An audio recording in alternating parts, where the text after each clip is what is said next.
안녕하세요. 사연 읽어주는 남녀입니다.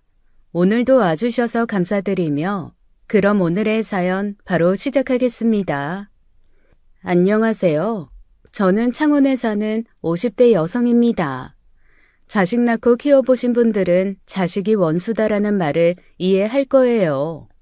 저 역시 아들 둘을 키우면서 그 말을 여러 번 곱씹으며 화를 삭혀야 했습니다.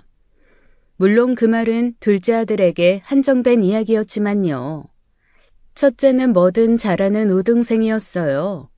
어려서부터 주변에서 예의 바르다, 똑똑하다, 총명하다는 소리만 들었던 첫째와 달리 둘째는 부산스럽다, 산만하다, 가만히 있질 못한다는 소리만 들었던 둘째는 육아 난이도가 높은 아이였죠.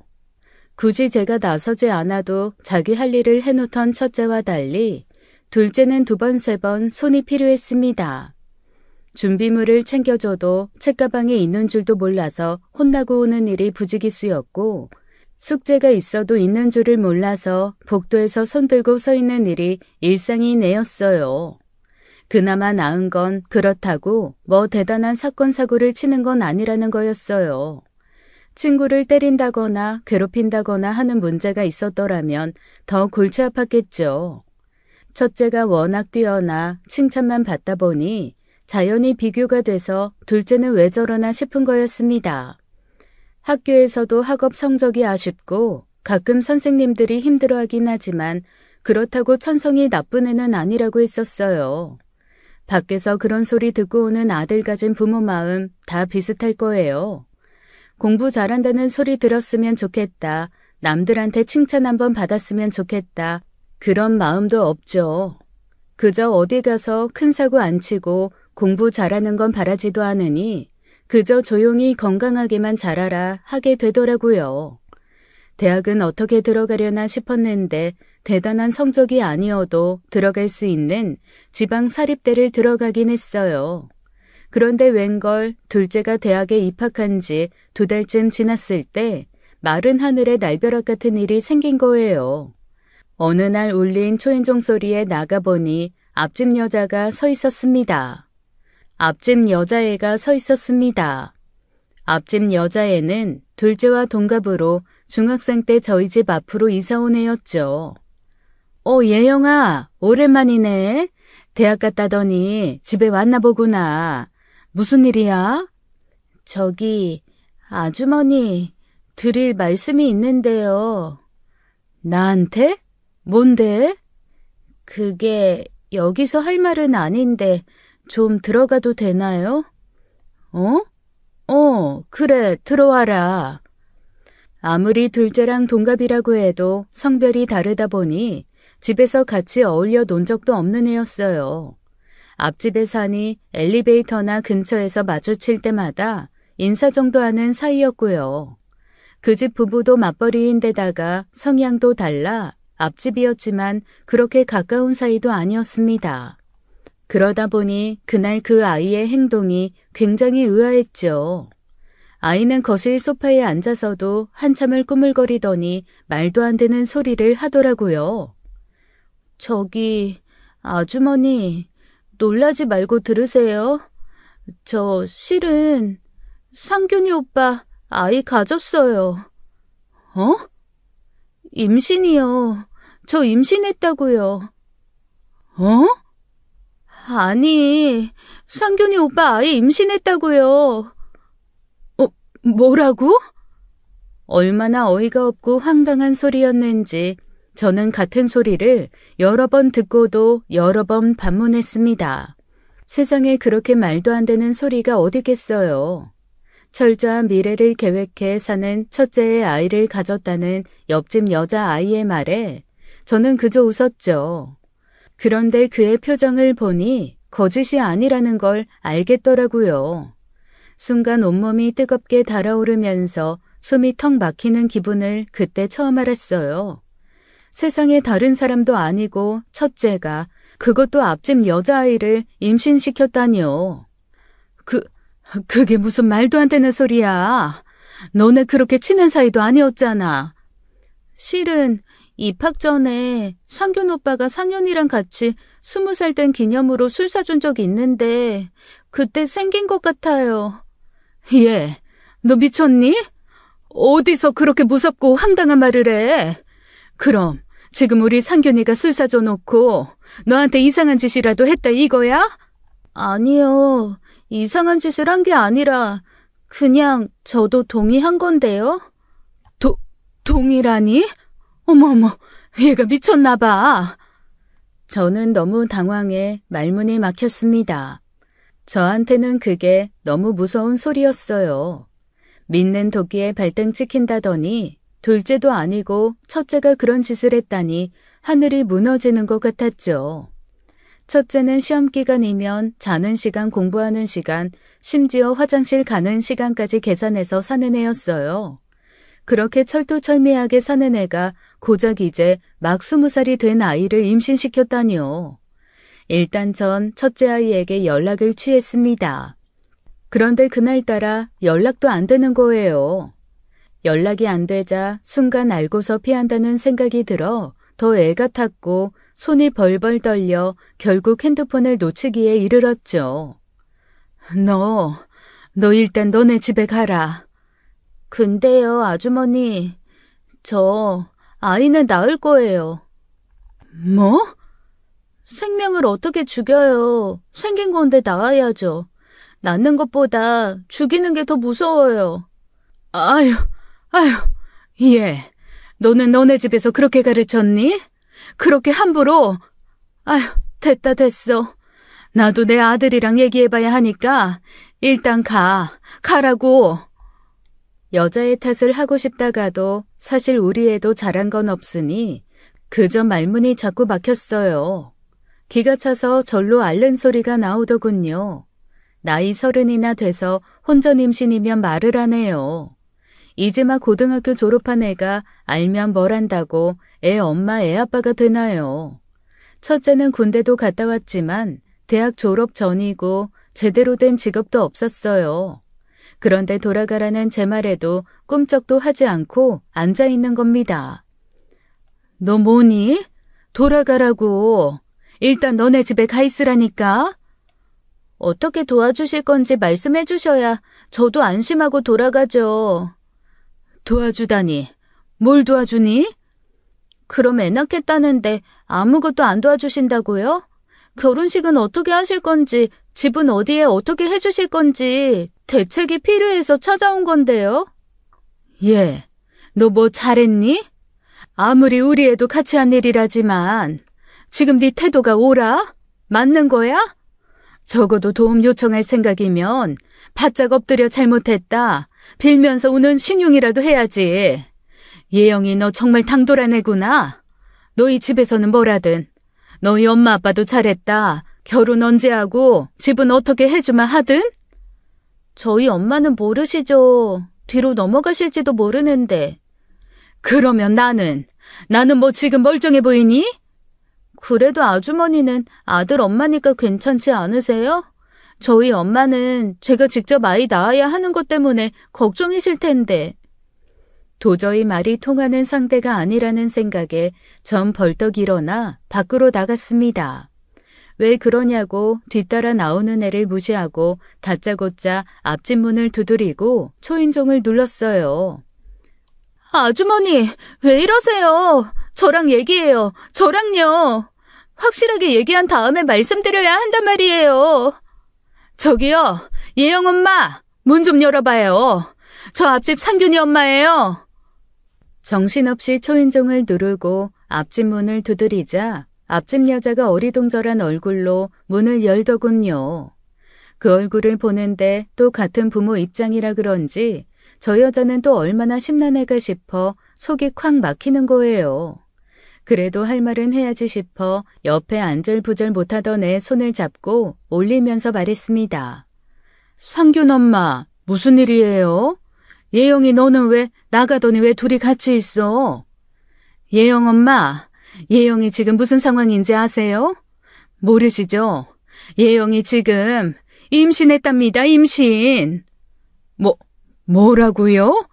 그게 지금 무슨 말이에요? 야, 김예영, 너 지금 무슨 말이야, 이게? 임신이라니.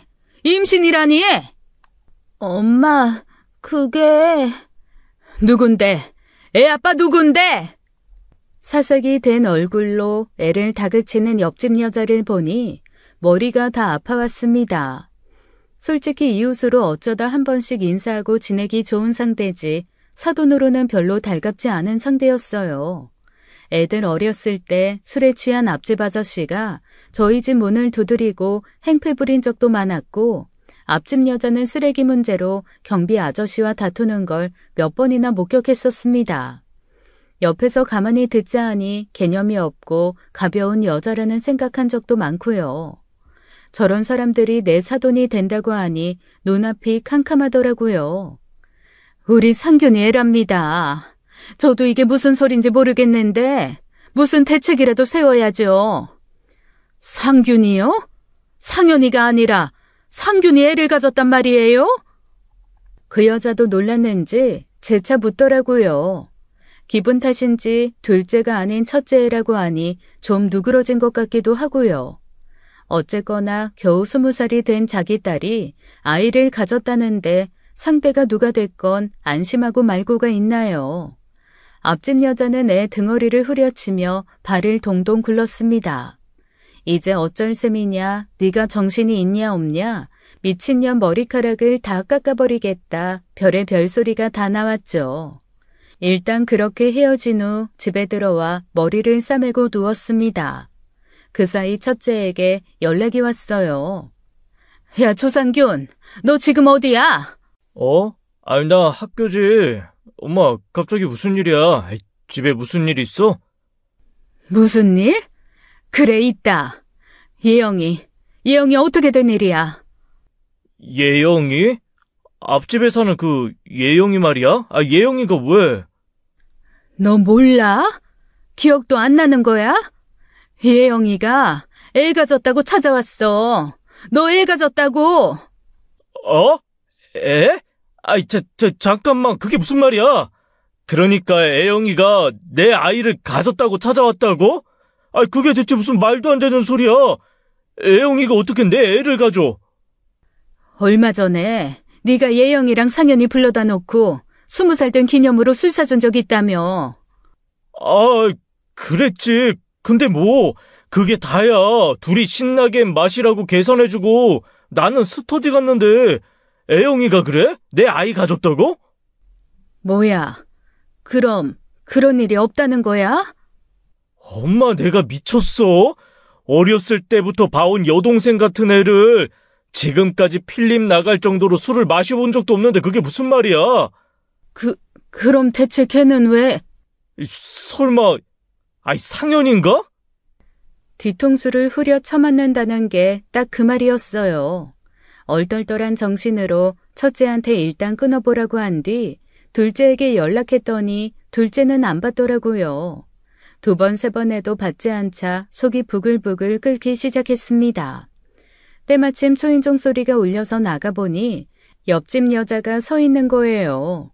문을 열었더니 그 사이 한쪽 머리카락이 뭉텅이로 잘려나간 여자애가 눈물 범벅이 된 얼굴로 함께 서 있었죠. 상균 엄마, 얘기 좀 해요. 그래요. 나도 묻고 싶은 게 많았는데 들어오세요. 2 사람을 집 안으로 들여놨는데 옆집 여자는 마치 저를 가해자라도 되는 것처럼 대하더군요. 아무리 그래도 손뼉이 마주쳐야 소리가 나는데요. 일단 전 사실관계부터 확실히 하기 위해 물었습니다. 예영아, 그 애가 정말 상균이 애야? 너 그 말 책임질 수 있어? 그런데 그 당돌한 태도는 어딜 가고 애가 대답을 못하더라고요. 그러자 옆집 여자도 당황했는지 애를 다그쳤죠. 김예영, 너 왜 대답을 못해? 상균이 애라며? 그게... 나 상균이랑 연락됐어. 상균이한테 물어보고 하는 말이야. 너 그 애 누구 애니? 그게요... 뭐야, 상균이 애가 아니라고? 그럼 뭐야, 김예영? 너 나머지 머리털도 잘려봐야 정신 차릴래? 그게 아니라 실은 상현이랑... 그럼 그렇지 싶더라고요. 그런 사고를 칠 사람은 둘째밖에 없었습니다. 그 와중에 그럼 그렇지 하고 안도하게 되는 것도 웃긴 일이었어요. 대체 왜 그런 거짓말을 한 거니? 결국 상현이든 상균이든 혼나는 것도 마찬가지인데 왜 상균이라고 한 거야? 상현이가 그렇게 하자고 했어요. 상현이가? 상현이가 왜? 상현이는 곧 군대 간다고 했단 말이에요. 그러니까 둘째는 1학기만 마치고 바로 군대에 갈 예정이라 그런 거짓말을 하기로 했답니다. 게다가 제대도 했고 좋은 대학에 들어가 앞으로 인생이 탄탄대로일 것 같은 첫째 아이로 키우는 게 애한테도 좋을 것 같아서 그랬다는 거예요. 그런 거짓말이 먹힐 거라고 생각한 것부터가 한참 덜 자란 애라는 증거였죠. 미쳤어, 미쳤어, 미쳤어. 그럼 진짜 상윤이 애란 말이야? 옆집 여자는 애 아빠를 확실히 알게 된 후 미치겠다는 듯 또 메타작을 시작했습니다. 한 사람은 소리를 지르고 한 사람은 울고불고 정말 가관이었어요. 결국 다른 지역에서 대학에 다니고 있는 둘째를 호출했고 한밤중에 모두가 모이게 되었죠. 지울 거니까 병원비나 해결해줘요. 엄마, 싫어. 나 무서워. 애 낳는 게 무서운 일이지. 지우는 게 무서운 일이야? 너 애를 낳는다는 게 무슨 의미인지 몰라? 하늘도 무심하시지. 어떻게 너희 같은 애들한테 애를... 아유, 미쳐. 내가 정말 미쳐. 낳을 거야. 나 애 낳을 거라고. 뱃속에 생긴 애를 어떻게 없애. 그러면 나 못 살아. 나 때려 죽인다고 해도 낳아야 한다고. 이 자식이 진짜 낳으면 어쩔 건데? 네가 직업이 있어 뭐가 있어? 애가 식물이야? 물 주고 햇빛만 있으면 산다든? 대체 기집애가 정신머리가 어떻게 됐으면 이 지경이 됐는데도 애를 낳겠다고 해? 그래, 애영아. 아이 낳아 키운다는 게 너희 생각처럼 그렇게 간단한 일이 아니야. 너도 상현이도 이제 막 20살밖에 되지 않았고 변변찮은 직업도 없는데 애를 어떻게 키우니? 너희들이 좋아 만나는 곳까지야 말릴 수 없다만 일단 이번 문제는 부모님이 하자고 하시는 대로 하는 게 좋겠다. 야, 조상현, 넌 왜 벙어리처럼 아무 말도 안 하고 있어? 너가 책임지겠다며. 오빠 핑계 대놓고 있으면 뒷일은 너가 알아서 하겠다며. 그게... 어쩌겠다고. 너가 어떻게 책임질 건데. 상현아, 너 이제 20살이야. 곧 군대도 갈 건데 그 사이에 애는 어떻게 하라고. 예영이한테 다 떠넘기고 가버릴 셈이야? 아니야, 애 낳으면 공익으로 빠질 수 있다고 하니까. 뭐야, 너 지금 공익 가고 싶어? 애영이한테 애 낳게 하겠다는 거야? 아니야, 그게 아니라 공익이 되면 그래도 내가 저녁에는 애 봐줄 수 있으니까. 아유, 머리야. 아이고, 머리야. 이것들을 진짜. 한마디로 특별한 대책도 없이 애만 낳겠다고 고집 부리고 있는 상황이었습니다. 그러니 듣는 부모들은 얼마나 기가 막히고 황당하겠어요. 결국 확실한 대책도 결정도 못하고 헤어지게 되었죠. 어떻게든 둘째를 설득해 보려고 했지만 둘째는 제대로 듣지 않는 것 같더라고요. 어린애들이 무서운 이유가 그거였어요. 현실 파악이 제대로 되지 않으니 섣부른 결정을 하게 된다는 거잖아요. 남편은 학교를 그만두게 하는 한이 있더라도 확실하게 매듭 짓겠다고 했는데 황당하게도 다음 날에도 문제가 터진 겁니다. 둘째와 옆집 여자애가 동반 가출을 해버린 거예요. 애 낳고 찾아오겠다는 대책 없는 문자 하나만 남기고 사라졌으니 그야말로 두 집안이 다시 한번 뒤집어졌죠. 결국 아이들 고집을 꺾지 못하고 애를 낳게 한 겁니다. 다 큰 애 끌고 가서 억지로 지우게 할 수도 없고 부모가 완전히 나몰라라 할 수도 없으니 어떻게 하겠어요. 솔직히 두 아이 전부 누구 하나 아쉽다 싶은 상황도 아니었고요. 이왕 이렇게 된 거 부모가 도와줄 수 있는 선에선 도와주고 스스로 해결하게 하자. 쓴맛을 겪어봐야 안다면 쓴맛을 먹여줘야지 싶었던 거죠. 물론 애들을 불러다가 신신당부하기는 했습니다. 상현아, 너 이제 그냥 성인 아니야. 대학 졸업할 때까지는 엄마 아빠가 책임져야 하는 부분이 있다고 했지만 너 이제 한 집안의 가장이 된 거니까 이제 엄마 아빠한테 의존하면 안 돼. 뭐든지 네가 다 책임져야지. 우리가 뭘 어떻게 해줄 거라고 기대하지 마라. 최소한의 먹고 사는 문제야 도움을 줄 수 있다지만 그 외에는 이런 한 장도 보탤 생각이 없어. 알았어. 내가 알아서 할게. 알아서 하긴 뭘 알아서 하나요. 일단 여자애는 학교도 그만두고 집에서 지내기 시작했고 첫째는 일단 대학교 한 학기는 마치고 휴학하기로 했어요. 똑같이 아이를 가진 건데 우리 아들은 한 학기를 마무리하고 그 여자애는 그만둔다는데 미안하더군요. 이래서 딸 가진 부모보다 아들 가진 부모가 죄인이라고 하나 싶으면서 고개를 들 수가 없었어요. 그나마 다행인 건 1학기 정도는 마칠 수 있었던 건데 애가 학교 다니기 싫다고 스스로 그만둔 것이라는 거였죠. 다니고 싶은 학교를 억지로 그만두게 했으면 더 마음이 편치 않았을 겁니다. 아들은 수업이 없는 날마다 내려와 여자애를 살폈고 자기 용돈은 안 쓰고 뒀다가 그 아이가 먹고 싶다는 걸 사주는 것 같았습니다. 아무리 미워도 내 새끼 자식을 가졌다고 하니 저도 신경 쓰지 않을 수가 없었고요. 그러던 어느 날이었어요. 이른 아침 남편의 비상근무가 걸려 새벽에 출근하는데 맞은편 집에서 둘째가 나오는 게 아니겠어요. 기숙사에 있어야 할 애가 맞은편 집에서 나오니 남편도 저도 얼마나 당황했겠어요. 상현아, 너 뭐니? 그게 예영이가 간밤에 닭발이 먹고 싶다고 해서. 그래서 너 지금 예영이 닭발 사주려고 내려왔었다는 거야? 닭발을 뭐 너 없으면 못 먹어서 널 여기까지 불렀다니? 자기 부모랑 같이 살면서. 아무래도 장인 장모님한테는 눈치 보이지. 뭐? 아유, 여보, 그냥 가. 쟤들은 신경 쓰지 말고 그냥 가. 말해 뭐 하겠어요. 얼마나 얄밉고 속이 터지는지 그러든지 말든지 알아서 하라고 면전에서 문 닫아버렸습니다. 간밤에 애 닭발 사주겠다고 2시간 거리를 야간 버스 타고 와서는 오전 수업으로 이른 아침에 집을 나서는 거였어요. 오란다고 그 거리를 온 우리 아들도 문제고 빤히 오전 수업 있는 줄 알면서도 부른 애도 야속했죠. 임신기간 내내 그런 문제가 이어졌습니다. 손 놓고 있자니 속 터지고 손 대자니 열불이 터지는 문제였죠. 1학기가 끝난 아들은 바로 집으로 내려와 아르바이트를 구했고 양쪽 집을 오가며 바쁜 나날을 보냈어요.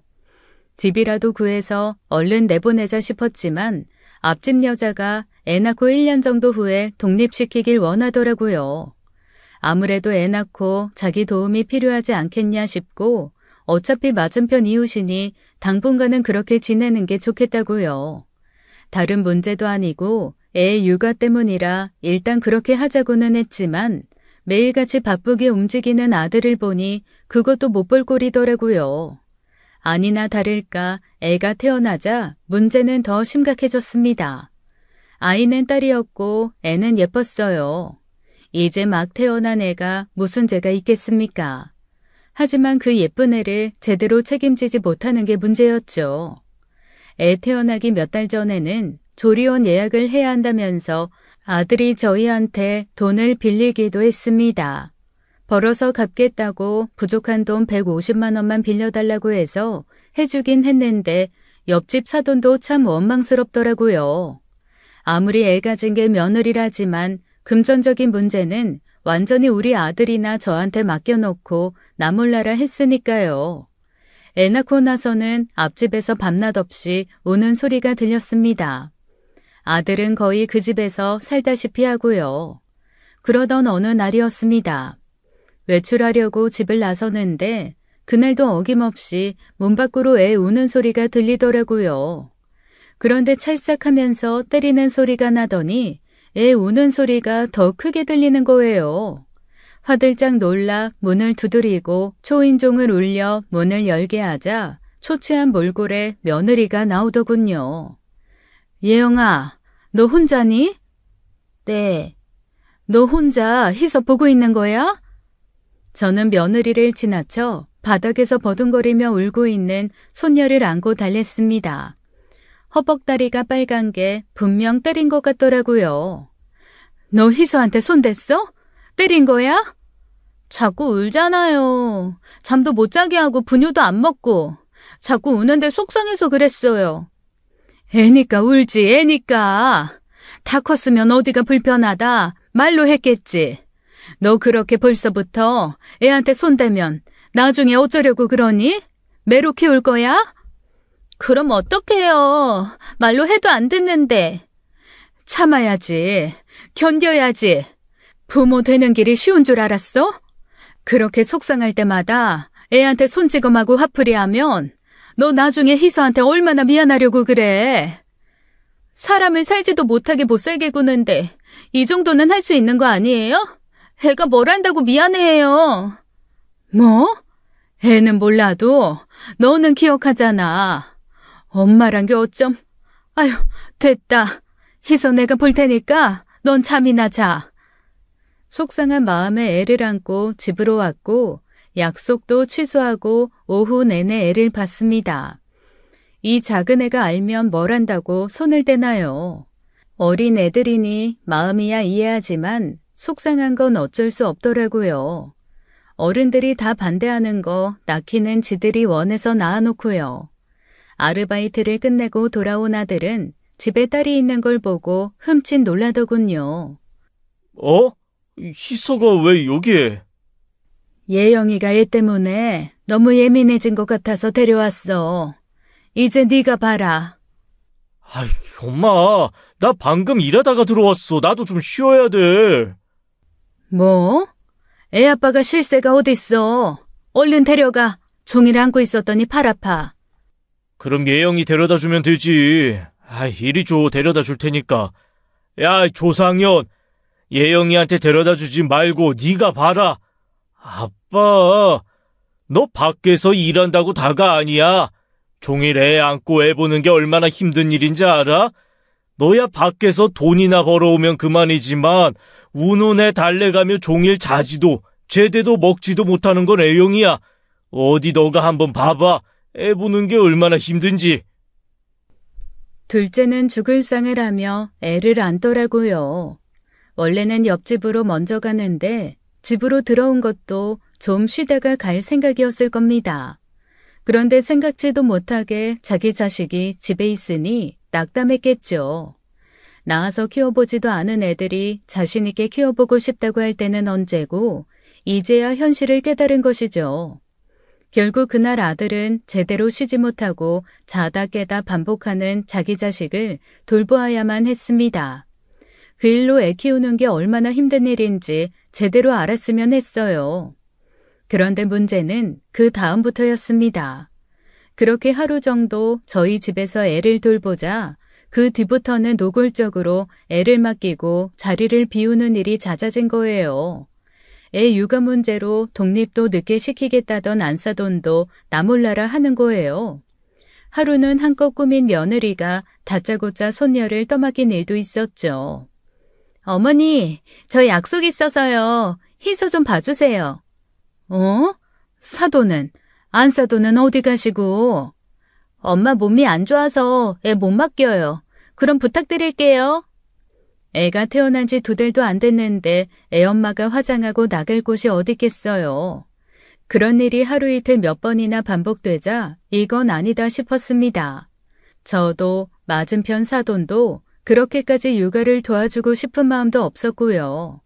책임지겠다고 했으면 끝까지 책임져야죠. 결국 남편은 소형 아파트 전세금을 해주며 이제 나가서 부모로서 제대로 살아보라고 했습니다. 아들은 떨떠름해했지만 나가라는데 어쩌겠어요. 결국 비로소 신혼생활하게 된 아이들이었죠. 그런데 그게 며칠을 가지 않았습니다. 이른 아침 아들이 갑자기 애를 들쳐업고 찾아온 거예요. 엄마, 희서 좀 봐줘. 어? 이른 아침부터 무슨 일이야? 예영이는? 그게, 집 나가버렸어. 뭐? 집을 나가다니? 그게 대체 무슨 말이야? 몰라. 일단 나 지금 일이 늦어서 나가봐야 돼. 좀 부탁해. 알고 보니 며느리가 더는 애보기 싫다고 나가버렸다는 거예요. 다른 친구들은 클럽이니 술집이니 젊음을 즐기는데 왜 자기는 하나도 못하게 하냐고 크게 싸운 모양이더라고요. 그렇다고 아들이 자기 친구들 만나 술자리를 갖는 것도 아니었습니다. 아들도 아르바이트를 2개나 뛰면서 버티고 있는 거였어요. 그런데 마치 아들은 밖에 나가서 하고 싶은 거 다 하고 다니는 것처럼 호도하며 자기 인생을 비관했다는 거예요. 그러고는 막무가내로 애만 놓고 친구 집으로 가버렸답니다. 그렇게 나가 3일이나 안 들어와서 꼼짝없이 제가 애를 봐야 했었어요. 이튿날 맞은편 집에 문을 두드렸지만 알고 있었는지 없는 척 열어주지도 않더라고요. 결국 이건 아니다 싶어 사돈과 애들을 다 불러다가 호되게 혼냈죠. 너네 이러려고 애 낳는다고 한 거야? 애 키우는 게 장난인 줄 알고? 이렇게 힘든 줄은 몰랐죠. 그리고 솔직히 안 도와주시겠다고 했지만 낳아놓으면 도와주실 거라고 생각했어요. 우리가 왜? 우리도 이제 너네 다 키워놓고 모처럼 우리 인생 좀 살아보려는데 이제는 자식도 모자라 손주도 봐줘야 한다는 거야? 고작 그런 정신머리로 애 낳겠다고 한 거냐고? 예영이 너 아무리 힘들어도 그러는 거 아니야. 나도 사돈도 믿는 구석이 있다고 그렇게 애 나 몰라라 하고 나갔나 본데 앞으로 그런 일은 없어야 할 거다. 나도 2번은 못 봐줘. 이럴 줄 알았으면 나았겠어요? 내 인생도 없이 하루 24시간 앞으로도 365일 계속 애한테 붙들려 있어야 하면 나았겠냐고요. 그래서 뭐 어쩌겠다는 거야? 이제 와서 어쩌겠다고? 저 애 안 키워요. 도저히 이렇게 살 수 없어요. 상현이랑 이혼할래요. 양육권, 친권 다 포기하고 그냥 제 인생 살래요. 며느리의 폭탄 발언에 다들 황당해 입을 떡 벌렸습니다. 사돈도 심지어 둘째도 전혀 예상하지 못했는지 어처구니 없이 쳐다보기만 했어요. 이미 결심을 굳힌 건 며느리뿐인 것 같았죠. 야, 김예영, 너 지금 무슨 말을 하는 거야? 이혼이라니? 양육권? 지금 희서 나한테 맡기고 너 혼자 자유롭게 살겠다는 거야? 낳아줬으면 됐지. 내가 육아까지 책임져야 돼? 나 못해. 더는 이렇게 못 살겠어. 나 이제 21살이야. 남들은 다 예쁘게 꾸미고 소개팅이나 미팅이나 즐기면서 사는데 나는 애엄마 돼서 방구석에서 썩으라고? 나 이제 안 해. 못해. 예영아, 누가 낳으라고 했니? 다들 안 된다고 하는 거 생명을 어떻게 죽이냐고 낳은 거 너잖아. 그럼 너가 지금 하는 짓은 죽이는 게 아니라고 생각해? 애엄마가 애를 낳아놓고 나 몰라라 하는 게 더 무책임한 거야. 몰라요. 저는 할 만큼 했어요. 애 때문에 내 인생 애엄마로 집구석에 처박혀서 살아야 되는 거면 저 더는 못해요. 이혼할게요. 아무리 어리다고 해도 그렇지 그렇게 무책임할 줄은 몰랐습니다. 아들도 저도 그리고 사돈까지도 큰 충격을 받았죠. 자기 혼자 그렇게 결정하고 나가버리고 며칠 뒤엔 사돈까지 와서 그러는 거예요. 아무리 설득하고 알아듣게 얘기해도 소용이 없네요. 이렇게 된 거 어쩌겠어요. 애가 싫다는데 이혼시켜야죠. 예영 엄마, 그건 아니죠. 애가 무책임한 행동을 하면 부모가 바로 잡아줘야지 거기에 장단 맞춰줘요? 그럼 희서는요?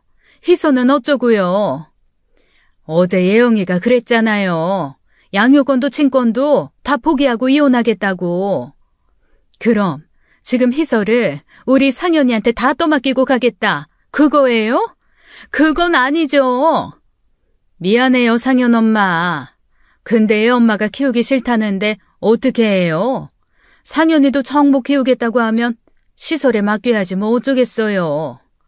이봐요. 그걸 말이라고 해요? 그래도 반년을 얼굴 보면서 정든 소녀를 두고 시설에 맡기라니 그걸 보면서 팥 심은 데 팥난 거구나 싶더라고요. 사돈이 그 모양이니 애도 그렇게 책임감이 없었겠죠. 그 기막힌 와중에 아들은 또 자기가 책임지겠다고 하는 겁니다.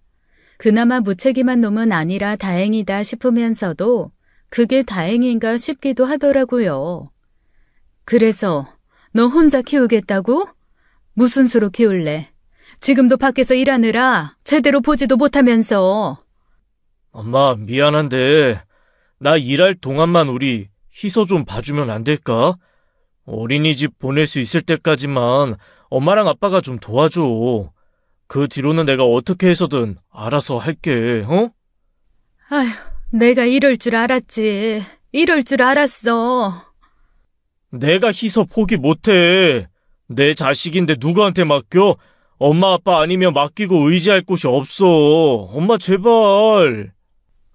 울면서 자기 자식 좀 봐달라는데 가슴이 미어지더라고요. 자업자득 결국 자기 선택으로 그렇게 산다지만 세상에 어떤 부모가 자기 자식이 그렇게 살길 바라겠어요. 그렇다고 나 몰라라 한다는 거 아니니 결국 남편과 저는 아들을 도와 아이 양육을 하게 된 거였습니다. 결국 두 아이는 이혼을 시켰고 친권은 그대로 둘까 하다가 괘씸해서 다 빼앗아서 와버렸어요. 미련도 없이 새 인생 살 생각에 싱글벙글인 내 얼굴을 보니 기가 막히더라고요. 앞으로 저런 사람들 얼굴을 보고 살아야 하나 이사라도 갈까 싶었는데 양심은 있는지 집을 내놨다고 하더라고요. 앞으로 두 번 다시 볼 일 없었으면 좋겠다 노골적으로 적대감을 드러내고 헤어졌습니다. 진심으로 두 번 다시 그 집 사람들은 보고 싶지도 않았어요. 그런데 인연이라는 게 참 질기고도 고약하더라고요. 그 뒤로 둘째는 좀 달라졌습니다. 이혼을 마무리 짓고 저희 부부를 앉혀놓고 결연한 표정으로 그러더라고요. 일단 대학은 마치고 싶어요. 대학 다니면서 아르바이트해서 희서한테 드는 비용 다 감당할게요. 대학 등록금 해결해 주시면 장학금도 타고요. 너 그게 쉬운 일인 줄 알아? 대학 공부만 해서 장학금 타기도 어려운 판에 아르바이트까지 하면서 장학금을 타겠다고? 지키지 못할 약속 함부로 하는 거 아니야. 형이 다니는 학교나 그랬겠죠. 솔직히 우리 학교는 그렇게 힘든 것도 아니고 할 수 있을 것 같아요. 아빠가 저 대학 보낼 때 그랬잖아요. 그래도 대학은 나와야 한다고. 제 생각도 그래요. 대학은 나와야 나중에 취업을 하더라도 더 좋은 곳에서 할 수 있을 것 같고 희서한테도 당당한 아빠가 될 것 같아요. 그래서 네가 원하는 게 대학 등록금이라는 거야? 그거면 돼. 대학 등록금이랑 저 군 제대하고 취업할 때까지만 부탁드릴게요. 나중에 이 은혜 꼭 갚아요. 저도 애 아빠 됐는데 아빠 마음 모를까 봐요. 처음 무턱대고 아이를 낳겠다고 고집부릴 때와는 또 다르긴 했어요. 뭔가 깨달은 바가 있구나 싶으면서 사실 그게 아니면 방법이 없긴 했습니다. 애를 보육원에 보낸다는 전제는 저희 부부도 동의하지 않았으니 저희 부부가 책임져야 하는 부분도 생긴 거였어요. 어떻게 해야 하나 착잡한데 남편은 애 한번 믿어주자고 하더라고요.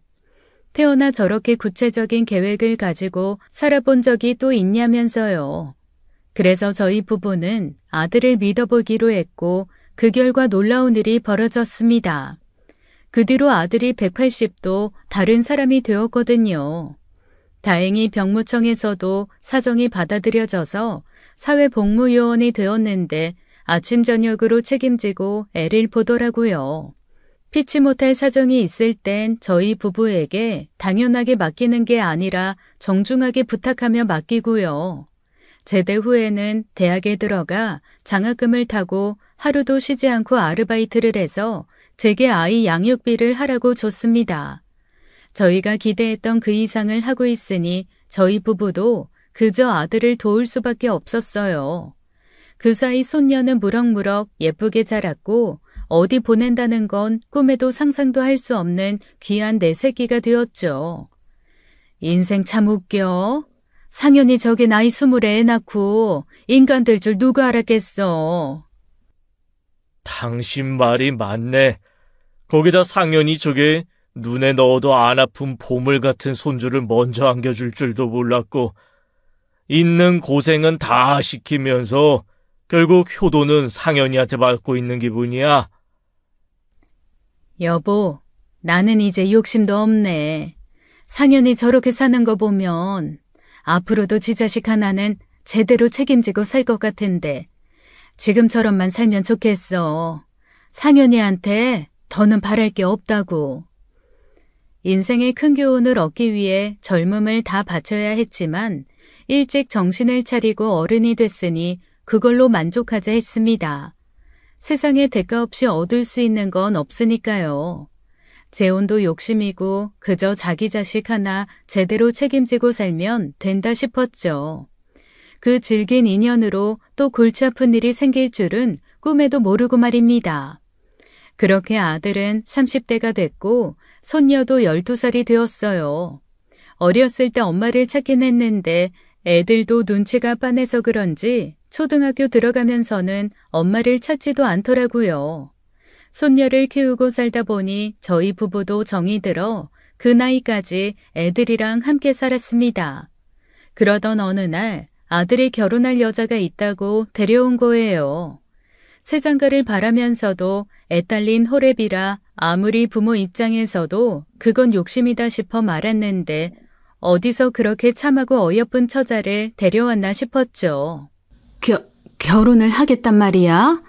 하지만 우리 상현이한테 아이가 있는 건 알아요? 네, 어머니. 상현 씨한테 얘기 들었어요. 어떻게 된 사정인지도 잘 아니 걱정하지 않으셔도 될 것 같아요. 아유, 미안해서 그렇지. 설마 초혼이에요? 네, 상현 씨랑은 같은 회사에 근무하고 있어요. 그렇게 생각하지 않으셔도 돼요. 저는 오히려 상현 씨가 책임감 있게 아이 키운 게 좋아 보이던데요. 부모님은 얼마나 속상해 하시겠어요. 초혼에 차고 넘치는 조건을 가진 사람도 만날 수도 있을 텐데. 호랩이라니 내가 부모라 그 마음 잘 알지.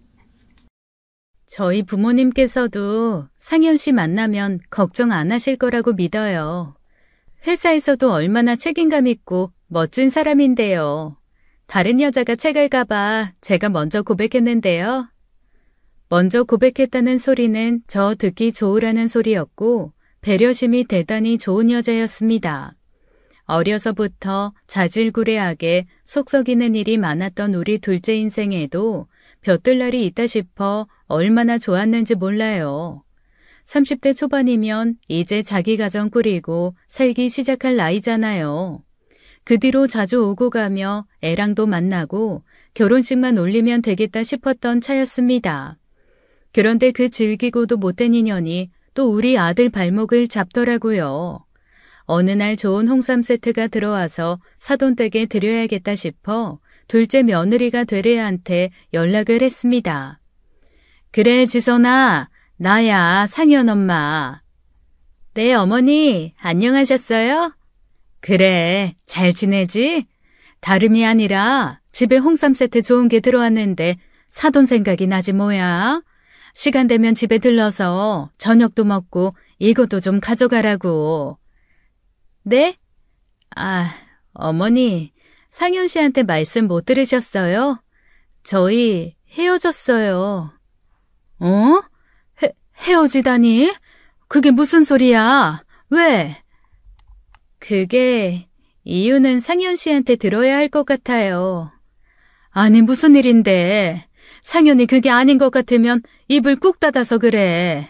무슨 일이야? 싸웠어? 아니, 아이 엄마가 나타났다고 하더라고요. 그래서 곧 재결합할 예정이라고. 뭐야? 너가 잘못 들은 거 아니니?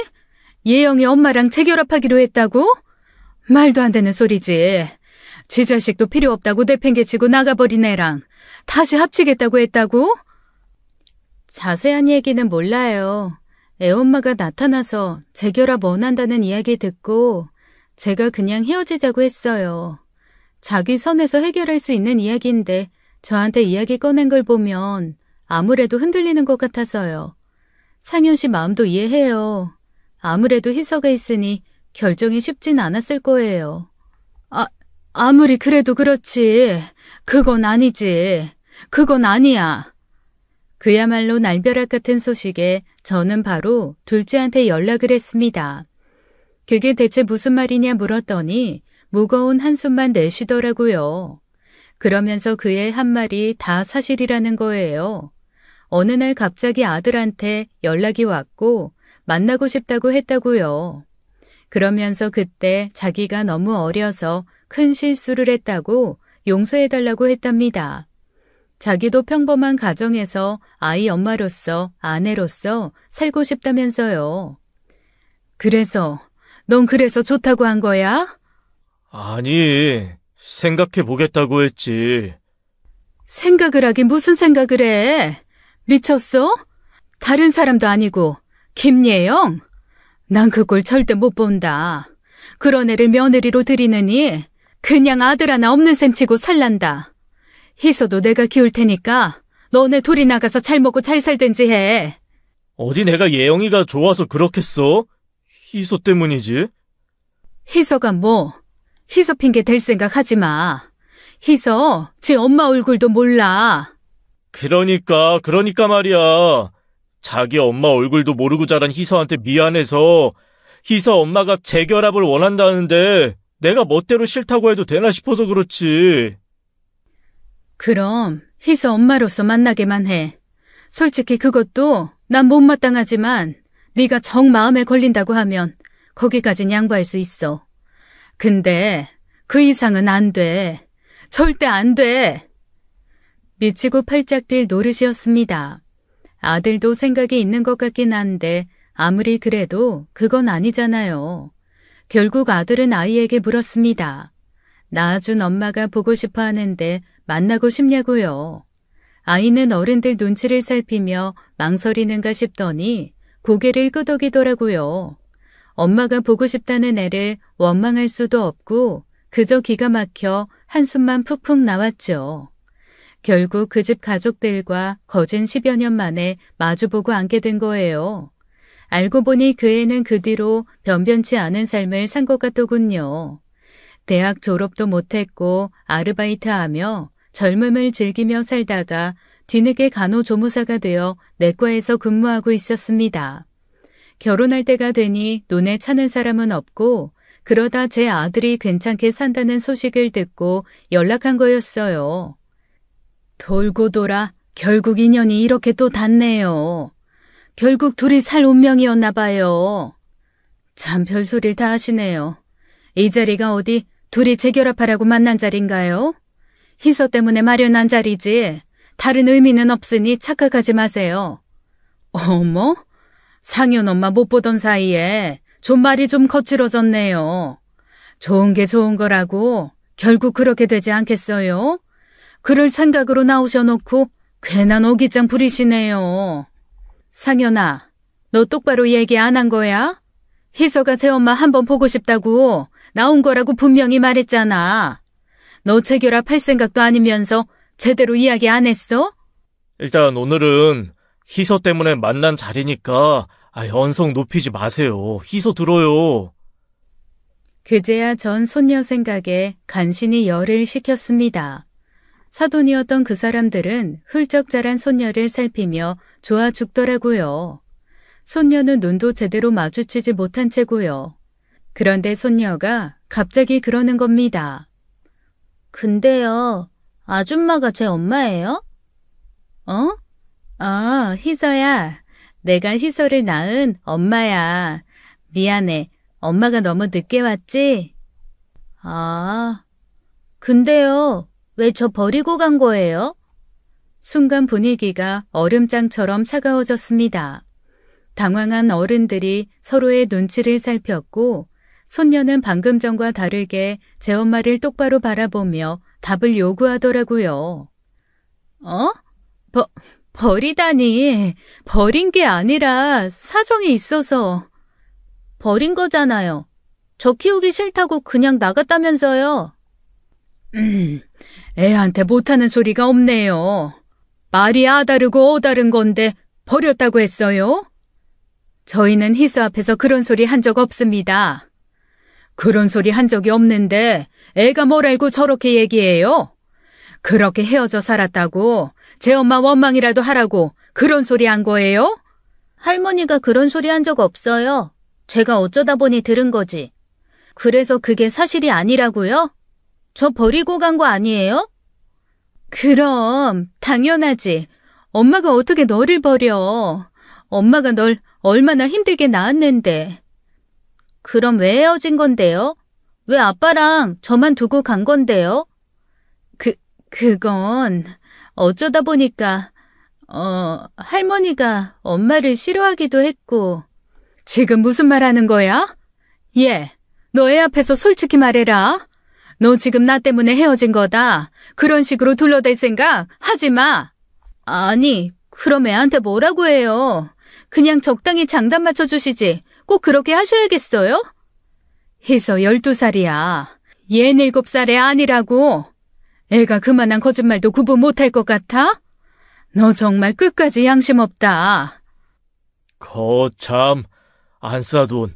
부모가 돼서 애들 잘 살 수 있게 적당히 거짓말도 좀 해서 잘 살 수 있게 해야지. 꼭 그렇게 진실만 이야기한다고 좋은 게 아니잖아요. 누구 좋으라고요? 그렇게 거짓말해서 누가 좋습니까? 12년을 키워준 할머니 할아버지 원망하게 하는 건 좋아요? 적어도 부모면 나 어떻게 되는 것보다야 애들 잘 사는 게 중요한데. 그때였습니다. 그쪽 부모가 또 개소리한다 싶어 열이 받던 그 순간 손녀가 나선 거예요. 할머니한테 그러지 마세요. 저한테는 엄마 같은 분이세요. 저 키워주고 필요할 때마다 제 곁에 있어주신 분이라고요. 희소야, 왜 할아버지는 그게 아니라? 저 외할아버지 없는데요? 저 외할아버지도 외할머니도 없어요. 제가 엄마가 보고 싶다고 한 건 그거 물어보고 싶어서 온 거였어요.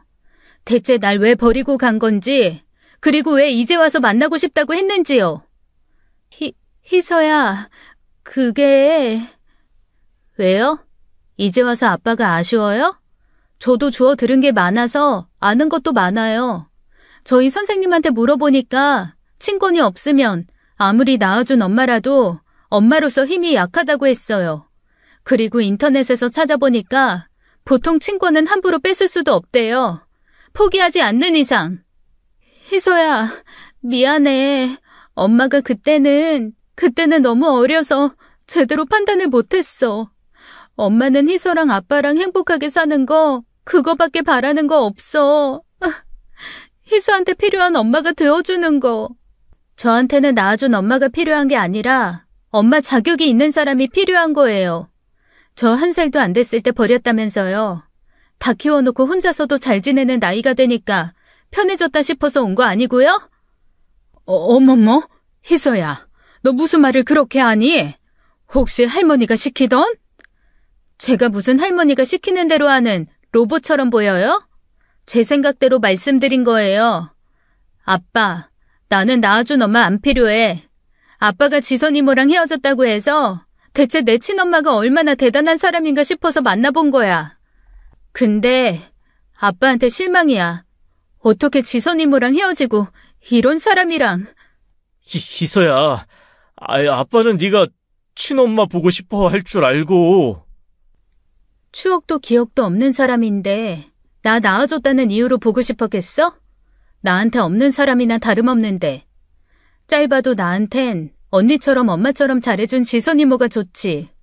아빠, 진짜 여자 보는 눈 없다. 할머니, 나 집에 갈래. 집에 가고 싶어. 그래, 희서야. 할머니랑 가자. 저는 그 길로 손녀를 데리고 나와버렸습니다. 어찌나 속이 다 후련하던지요. 그 어린 게 참 요망지더라고요. 어쩜 그런 이야기를 떨지도 않고 잘하는지 학교에서 발표 잘한다는 칭찬만 받아왔을 때 알아봤어야 해요. 희서야, 너 그거 진심이야? 친엄마인데 괜찮겠어? 친엄마면 뭐, 낳아준 거 말고는 해준 거 하나도 없는 사람인데, 낳는 것도 제멋대로 한 거라면서 내가 뭐 빌었나? 할머니, 아빠 지선 이모랑 완전히 끝난 거야? 내가 지선 이모 만나볼까?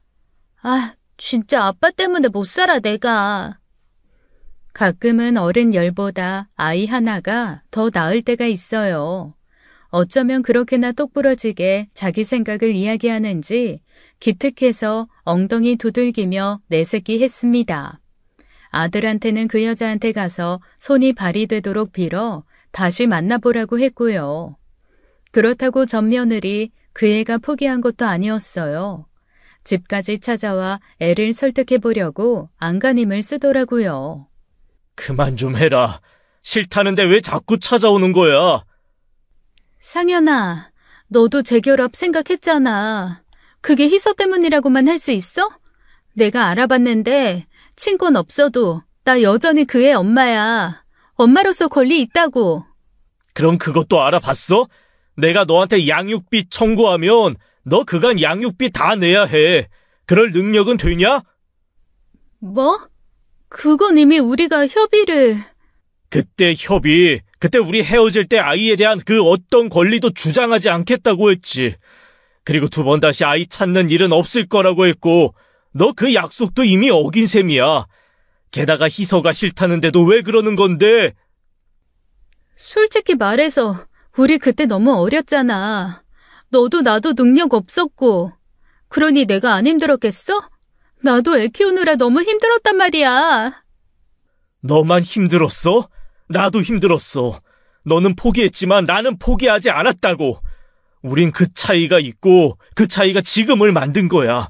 미련하게 굴지 마. 너는 그때도 지금도 능력이 없어 아쉬운 게 많겠지만 나는 우리 희서 하나 키우면서 만든 지금 이 자리 능력 너랑 나눠 가질 생각 없으니까. 상현아, 제발 다시 한 번만 생각해봐. 내가 잘할게 상현아. 전며느리가 하루가 멀다 하고 찾아와 하소연했지만 둘째는 꿈쩍도 하지 않았습니다. 손녀를 키우기로 마음먹은 것, 그리고 그 애한테 끝까지 곁을 내주지 않은 것, 그게 그의 인생에서 가장 잘한 일일 거예요. 다행히 만나던 그 여자가 아들에게 다시 기회를 줘서 지금은 잘 만나보고 있습니다. 어정쩡한 태도로 상처받게 했으니 확실한 신뢰가 생기면 그때 결혼하라고 저도 이야기했고요. 아들과 손녀의 단호한 태도 때문에 결국 포기를 한 것 같은데 그 집 부모도 끈질기더라고요. 이웃들한테 이상한 소문을 내려고 시도한 모양인데 그동안 그쪽이 버리고 간 아이를 우리 아들이 키운 걸 10수년 동안 지켜본 사람들이라 그런지 어림도 없었어요. 그런 양심 없는 집안과 사돈 맺지 않아 다행이라고 잘했다고 칭찬만 받았습니다. 자기가 버린 자식한테 똑같이 버림받았으니 그 심정 이해할까요? 손녀가 내색은 하지 않지만 결국 가장 큰 상처를 받은 건 손녀라고 생각해요. 그러니 전 며느리가 받을 벌은 아직 남지 않았나 생각합니다. 20살에 했던 결정이 자기 발등을 찍었구나 두고두고 후회하면서 살아야죠. 지금까지 사연 읽어주는 남녀였습니다. 끝까지 시청해주신 여러분 감사드리며 저희는 다음 사연으로 돌아올게요. 감사합니다.